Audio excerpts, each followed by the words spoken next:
hapa naahidi mbele ya Mungu Tanzania nitakulinda mpaka kufa. Hapa naahidi mbele ya Mungu Tanzania nitakulinda. Mimi Elirehema Joshua Dorie, Kamishna wa Uhifadhi, Mamlaka ya Hifadhi ya Ngorongoro.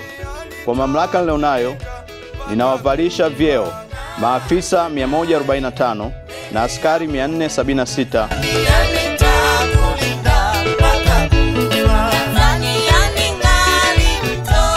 Tumaini yangu kuwa baada ya zoezi la uvishaji wa vyeo kukamilika, kila mtumishi wa mamlaka ya hifadhi ya Ngorongoro atatekeleza majukumu yake ipasavyo kwa ukamilifu wa hali ya juu. Mpaka kufa.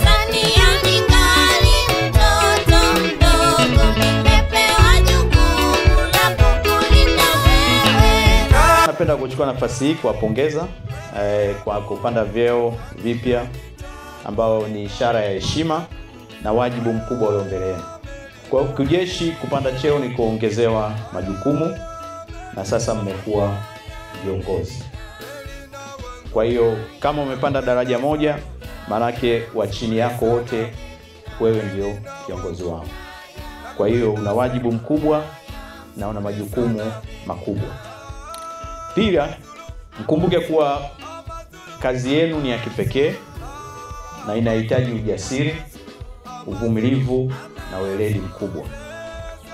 Hivyo nawakumbusha kutekeleza wajibu wenu wa uhifadhi, hasa mnapovaa vyeo vyenu vipya vya kijeshi. Mafanikio ya mamlaka ya hifadhi ya Ngorongoro yapo kwenye mikono yenu. Sisi kazi yetu kama viongozi ni kuhakikisha tunatengeneza mazingira mazuri ya nyinyi kufanya kazi. Lakini utendaji kazi, kujituma, kuwa waaminifu na kuthamini kazi ambazo ziko mbele yetu ya kwenu. Kwa mlitekeleze kwa uaminifu na kwa uadilifu mkubwa.